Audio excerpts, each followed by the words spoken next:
every minute with the fever dreams. I push a mind to a limit where it needs to be. I work blind, got vision I don't need to see. I'm picking mind over matter, I believe in me. I need to find more hours in the day to breathe. Aside from breaking down muscle tissue and burning fat, exercising causes a whole bunch of changes to happen inside your body. These changes will affect your heart, your lungs, your brain, your hormones, and most of the cells found within your body. So today I want to go over exactly what happens during exercise step by step. And one of the first things that your body needs for any exercise or movement in general is energy. So when you work out, your body, and especially your muscle cells, will increase their demand for adenosine triphosphate, also known as ATP. ATP is actually the only form of energy that your cells can use. And at any given time, your body will only have a small amount of ATP sitting in storage. This means that more of it needs to be created to be able to continuously output energy. So after you quickly exhaust the small amount of ATP stored within your cells, one of the ways that more ATP is created as you continue to work out is through a process known as glycolysis. This process is what helps turn glucose into ATP. Now, glucose is a type of sugar found within the body, and it comes primarily from the foods that you eat. Most of this glucose is stored within your muscles and your liver, so this way it can be broken down quickly to supply your cells with ATP fast. But this isn't the only energy pathway that your body can use to generate more ATP. At the same time that your body tries to get energy quickly from breaking down glucose, it'll also increase its demand for more oxygen because that allows you to create even more ATP. This is why exercise makes your heart rate and your breathing rate go up. As your heart rate increases, more blood will be pumped to your muscles to deliver that additional oxygen where it's needed most. In fact, your body can need up to 15 times more oxygen when you're exercising. And that's exactly why you'll start to breathe faster and heavier when you work out. This will of course depend on the type of exercise you're doing as well. During regular weightlifting, your body will obviously need more oxygen than you would need during rest. But compared to cardiovascular training, cardio will typically increase your body's demand for oxygen much more, causing you to breathe faster and heavier when running or cycling rather than when lifting weights. As you push yourself and your body tries to generate more energy, there comes a point where your body can't bring in and take up more oxygen. Once you've hit that point, it means that you've reached the maximum oxygen capacity for your body, also known as the VO2 max. You can actually improve your VO2 max through cardiovascular training. The higher your VO2 max is, the fitter you'll tend to be, and the better you'll be able to perform various forms of exercise, especially cardiovascular exercise. Not only does having a higher VO2 max help you use more oxygen for energy, but it also decreases the amount of time it takes you to catch your breath after stopping. So if you have a higher VO2 max, you can take fewer and shorter breaks without losing your wind. On the other hand, having a low maximum oxygen capacity won't only make you breathe heavier, but it's also more likely to lead to spasms and to cause that dreaded side stitch, which will further limit your performance. You're more likely to get a side stitch with a low VO2 max because when you breathe really heavy, your diaphragm, which is a major muscle that's responsible for respiration, it can become fatigued, cramping up your midsection. Now, as your heart beats harder, it helps you circulate more oxygen throughout your body at a faster rate. This not only provides your muscles with the oxygen they need to keep functioning properly, but this extra blood flow that's being pumped to the muscles assists with eliminating waste products from those same muscle tissues that are receiving that oxygen. This is an ongoing process since these metabolic byproducts continuously build up in your muscles as you exercise. Examples include lactate, phosphate, and hydrogen ions. These byproducts reduce the capacity of your muscles to continue to contract and perform at peak levels. That's why this increase in blood flow is beneficial because it helps to remove these metabolic byproducts. Getting rid of these is great because that metabolic waste is also what gives you that burning feeling that becomes especially apparent when performing high amounts of reps. For the longest time, trainers, scientists, and almost everyone in the fitness industry believed that this burning sensation was directly caused by lactate. But lactate is actually not what makes you feel fatigue. So when your body uses glycolysis to generate ATP for energy, a byproduct that's left over is lactic acid. That lactic acid quickly separates into a hydrogen ion and lactate within the muscle. And the burning sensation that you experience is actually caused by hydrogen ions, not the lactate.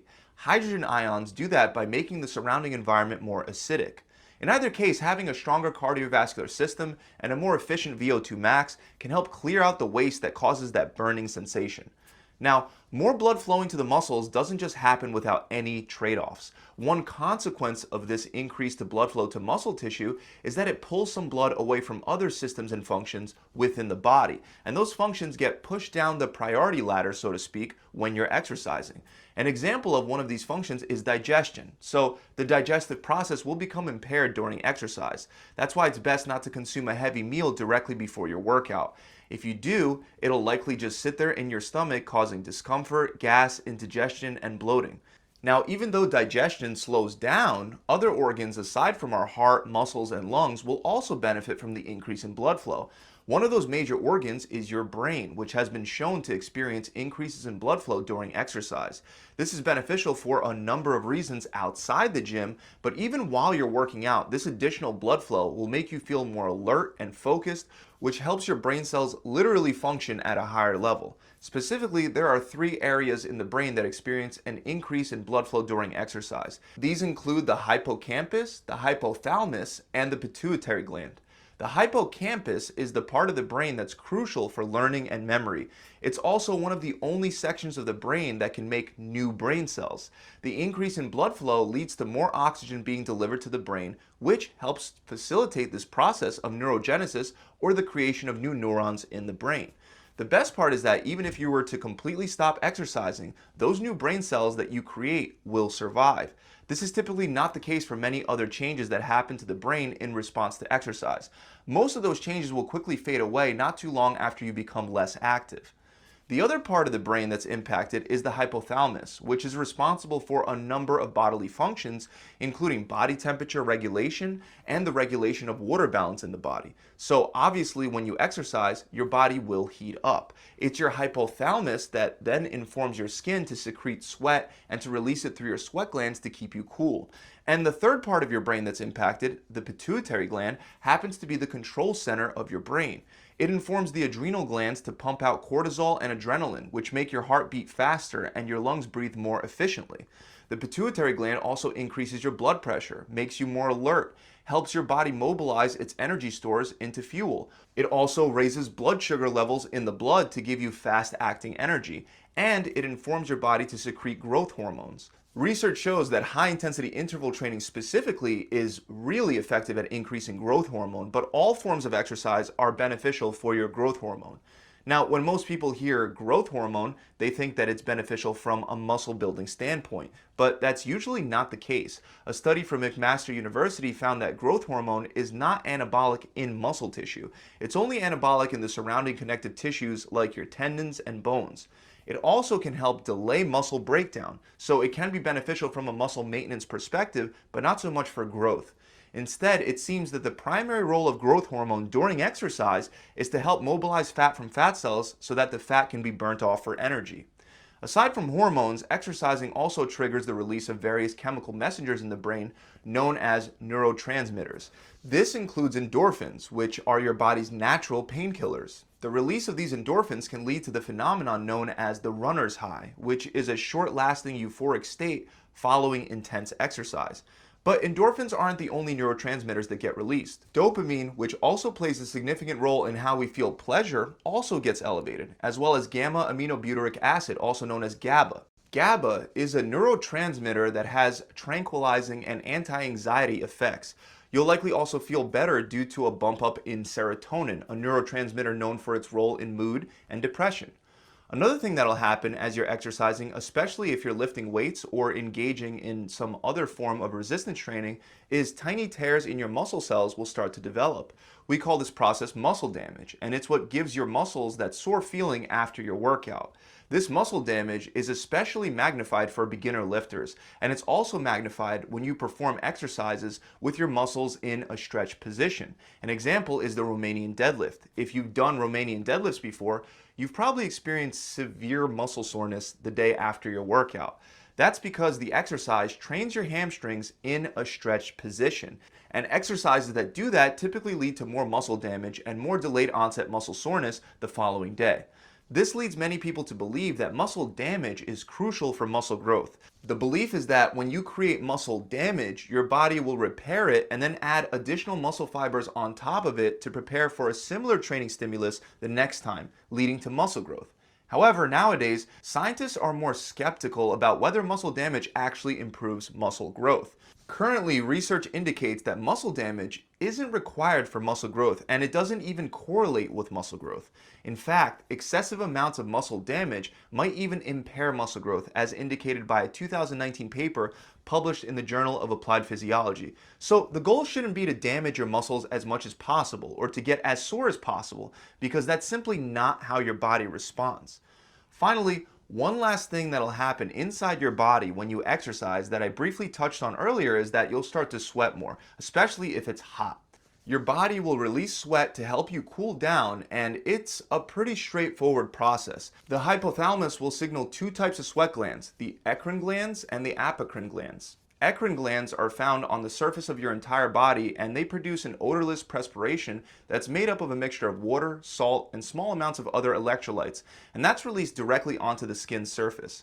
When this sweat evaporates into the air through the process of convection, your body temperature naturally drops.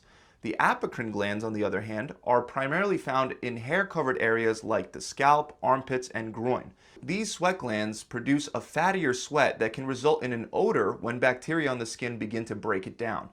So that's essentially a deep dive into what happens inside your body when you exercise. As always, I really hope you enjoyed this video. If you have, make sure you subscribe to this channel and hit that bell icon. Also, I know it's really interesting learning how things work, but without changing your exercise habits and your diet for the better, you won't improve your body composition. So if you'd like to skip all the trial and failure that most people go through, then visit my website and start my free 6-week shred program now. Now, when you go to the page, you'll see that there is a deposit required.